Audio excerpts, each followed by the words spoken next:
What's going on, guys? Mark here and I'm back with a brand new video. This is a good day because when I woke up to 600 subscribers.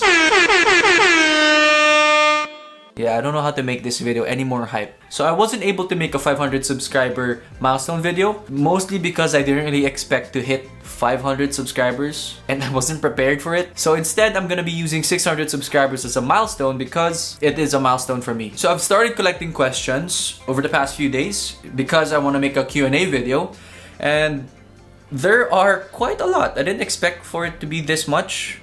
I kind of overcompensated by asking my friends to ask questions, but yeah, I kind of went overboard. So I've divided this Q&A video into 4 parts: personal life, school, YouTube, and the weird questions that my friends are asking because they're super gago. Timestamps are down below in the description, so you can just jump around whenever you want to. First up is going to be personal life. First question in personal life is, how old are you and where are you from? I am 21 years old, turning 22, and I'm from Tuguegarao City, Cagayan. If you've heard of one of the hottest cities in the Philippines, that's where I'm from. You know, so it's gonna make sense if I do this. No, I'm not gonna do that. So next question is, what's my favorite memory in college? There's quite a lot actually, so I can't really pinpoint a single favorite memory. So the first one, I guess, is going to be La Union trip and Boracay trip with my barkada. We're called Gmot, game most of the time. Second is, I went on a Japan trip with my girlfriend and her friends, but then close rin kami, so technically they're my friends. Third is going to be NMAT. I did really well in NMAT, so I'm pretty proud of that. And subpoint is getting DL last sem. Last sem was probably the last full sem I've had, and being DL in that sem has been a really proud point in my life because I've never been DL for the past 5 years. And the last probably is winning first runner-up in RIB, which is a dance competition I joined. So it's basically capping off my last year in Ateneo with such a big bang. Next question is from CK's friend. I'd like to think that my stay in Ateneo has changed me. Hopefully my high school friends can attest to this. The first core principle I have is just to have a growth mindset.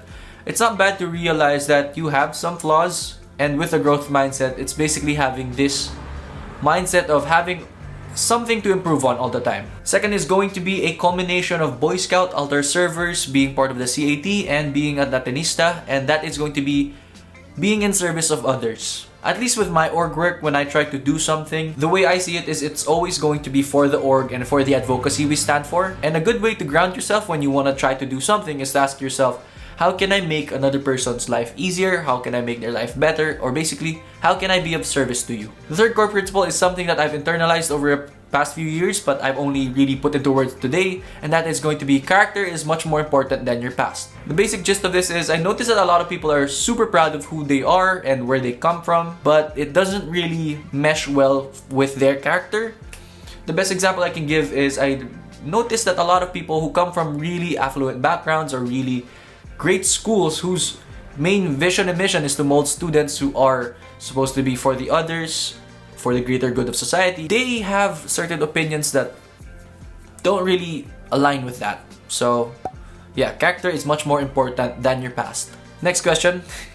When will you post your study desk tour? I have made the study desk video in the past, but I think she's referring to when I move. Hopefully a month after I move, maybe, when I get things settled already. What's your sport? Paano maging skinny legend like you, and best ways to stay physically fit? I think I can attribute 2 things that I've done, 2 habits that I've done. The first is to always take notice of the little things. So it's choosing stairs over elevators, choosing water over soda, choosing half rice over whole rice. Those things add up at the end of the week, at the end of the month, at the end of the year.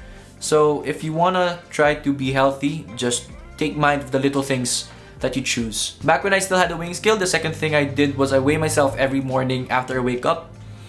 And I noticed that when I weighed myself, I had this average weight throughout the week. So what would happen is, if I noticed that Monday my weight would fluctuate upwards, where I'm heavier than usual, throughout the day I would eat less. I'd probably do more physical activities that will bring up down to the average. Same thing goes when it goes down, I eat more so that it maintains the average. It's just a habit or a routine that I built up by accident. I don't really have a main sport because I used to try out a lot of sports. In the past, I've tried badminton, basketball, karate, taekwondo. If you want the most updated list, back in first year, I had a Muay Thai PE. And I think I did well enough to get an invite from the prof. So the thing is, the training schedules don't match my school schedule, so I rarely become active anyway. Okay, next question is, did you live alone in Manila? What was it like being away from your family for so long? Short answer is I don't live alone in Manila, and at first living alone was kind of weird because I had this feeling of so much freedom, I can do whatever I want, but eventually it became the new normal because I just kept getting bogged down with my studies and org work. So that wasn't much of a problem really, and my parents visited once or twice a month, so the transition wasn't really all that bad. Okay, so next question is a pretty personal question. How did I meet Billy? I've been friends with Billy for 5 years. We started being friends first year. We've been together over a year now. I met her because I was trying to prove one friend named Kat that I wasn't an awkward person. So imagine we were walking near Rizal Library, and then I was like, no, I'm not awkward, I'm sociable. And then I turned to the next nearest person there, and it's Billy. Then I was like, yo, what's up? Haha, my name's Marco. Haha. It didn't really go out that way. So those are pretty much all the questions about my personal life. So now we can move on to something personal still, but then about school. First question is from CK again. Thanks CK for making sure that this thing doesn't flop. First question is, why Ateneo? Did you have any other choices? San mo sana gusto? Funnily enough, my first choice was actually UST MedTech because my mom's pre-med was UST, her med is also UST. And Ateneo, I got AB Political Sciences, but I appealed to be transferred to a pre-med, either Bio, Life Sci, or Health Sci.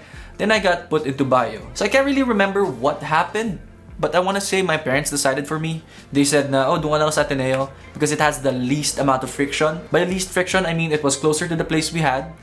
I already had relatives going to Ateneo. And to be honest, the environment felt better for me because I've been there for my college entrance exam reviews.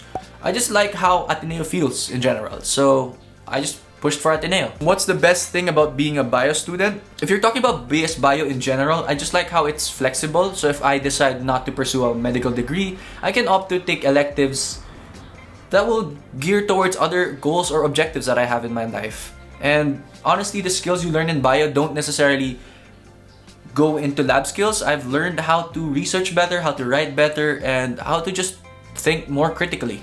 If you're talking about bio versus life science in Ateneo, the opportunity to have a practicum, which is to go to an institution you want to observe and make a paper about it, is a really eye-opening experience, especially for me because medical school is such a big deal that it's a big investment and a big decision. And actually, practicum is what pushed me and made me want it more because it was such an eye-opening experience. Next question is more, wow, my plans. So it's a lot of parts. Let's get through it together, I guess. What are your plans post-grad? Previous video already showed that I want to pursue a medical career, so I will try my best to survive med school. Why do I want to become a doctor?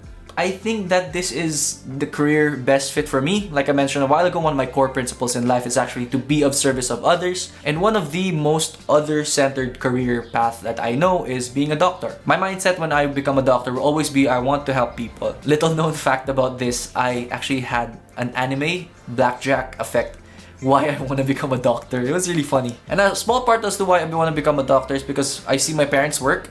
My parents are both doctors and they're really good. They're the type of doctors that I actually aspire to be, and eventually, hopefully, I can even, exceed their expectations. Another specific sub-question is, what medical specialty are you considering on taking? I actually ask my parents about this quite a lot, and they always answer with, think about it when you get there. But the thing about me is I like having long-term goals so that what I choose right now will eventually lead me to that long-term goal. So I have 3 in mind. Hopefully I don't jinx myself when I say this. First is neurology or neurosurgery. Second is cardiology or cardiothoracic surgery.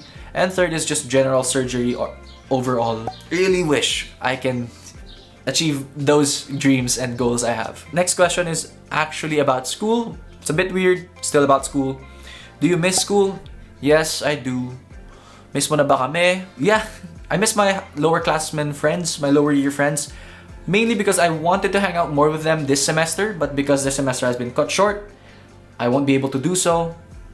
Kind of sad, so I'll have to make up by visiting them next school year. What is your favorite place in Ateneo? So it's probably a tie between Mateo, library, and Sec B foyer. Those are my study areas in school. Sec B foyer is basically a place where every bio major is supposed to be hanging out because Sec B is the building where all the bio labs are. Favorite food stall in Ateneo across 5 years. All-time favorite, for sure, Robin Fid.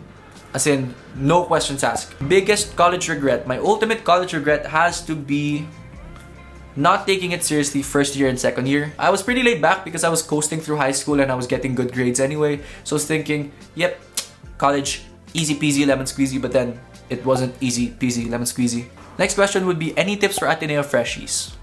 On the top of my head, it would probably be talk to your upperclassmen. Pretty simple, but it's really helpful because if you don't know anything, you're feeling lost, you just want to know something about your course, the upperclassmen would probably be the best source because they know more about your course already, they have experienced much more than you, and I'm pretty sure most upperclassmen are nice, so just ask them. So next part is going to be about my YouTube career so far. First question is from KP Ayumo. I'm sorry if I'm butchering your username. This second question, by the way, shout out to you. Thank you so much for participating in this Q&A. Filming equipment as well as editing software. Stay safe. Thank you. I hope you stay safe as well. So I've been using my Canon EOS M6. It's a mirrorless camera.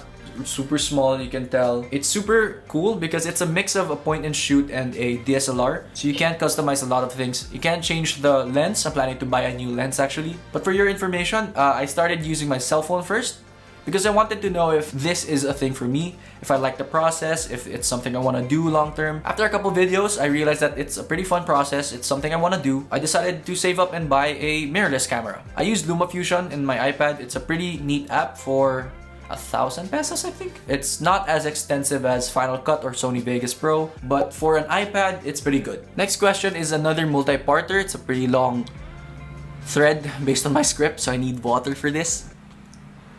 The first question was, what made you start a YouTube channel? I've always been passionate about making videos as a kid.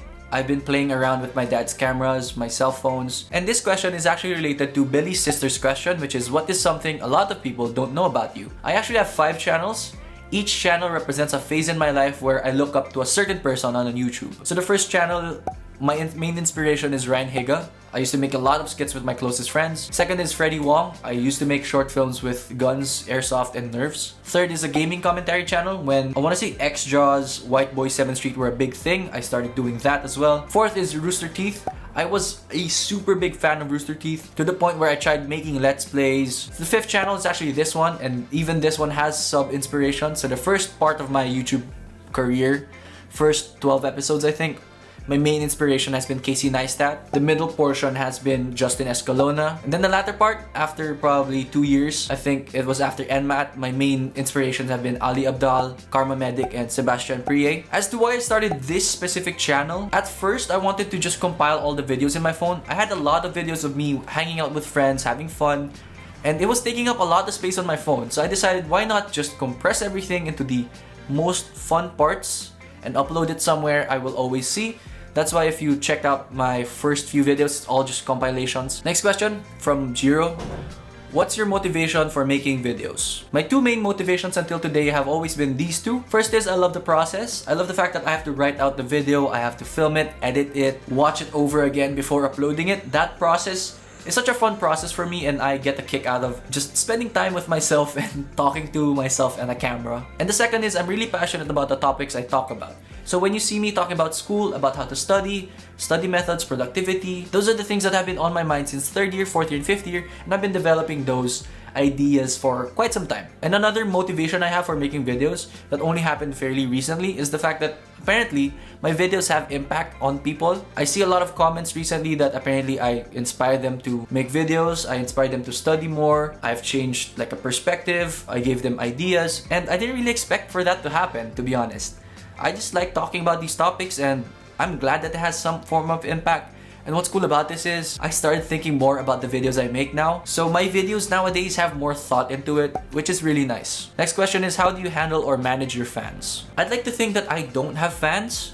They're just subscribers and people who like watching my videos. And for me, if I look at them like fans, it's like putting a distance between me and them. So I like calling them subscribers because they have much more impact on me and I have impact on them as well. So it's a two-way relationship. And how do I handle them or manage them?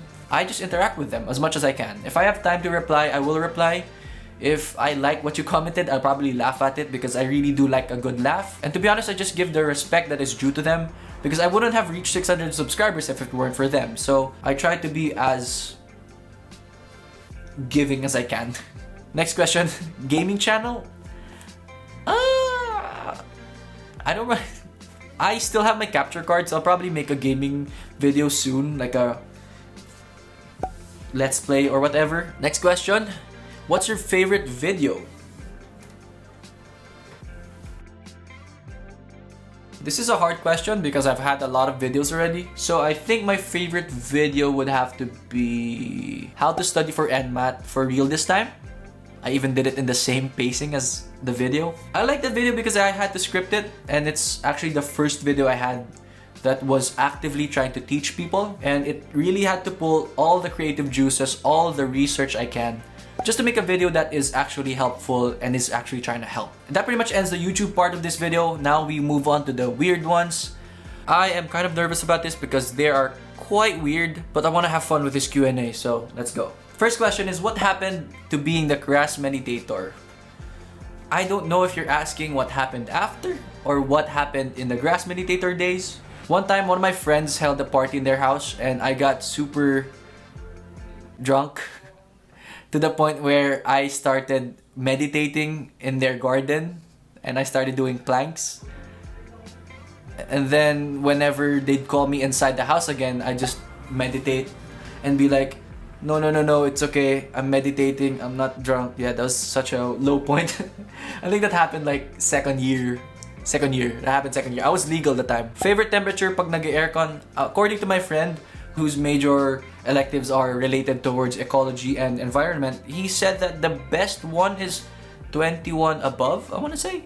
I think it's 21 or 22. Last question. Finally, the video is going to be over. What do you find attractive the most in a woman? The main thing that's very attractive to me is how nice they are. Not to me specifically, but to other people. Because that's just gonna reflect how they are as a person and how they act in general. Oh wow, those are all the questions. So that's pretty much it, guys. Thank you so much for watching. Thank you so much for asking. And if you want to ask more, I will still try to reply to your comments down below. So just ask away. Thank you so much again for letting me reach 600 subscribers. Next goal is 1,000. Hopefully I can reach it by the end of the year. And yeah. Socials right here, Instagram, Facebook. Like and follow those if you want to interact with me some more. Just a suggestion, if you really want to reach me, Facebook's the way to go because I get notified. Hopefully you guys found this entertaining. Don't forget to like, comment, and subscribe.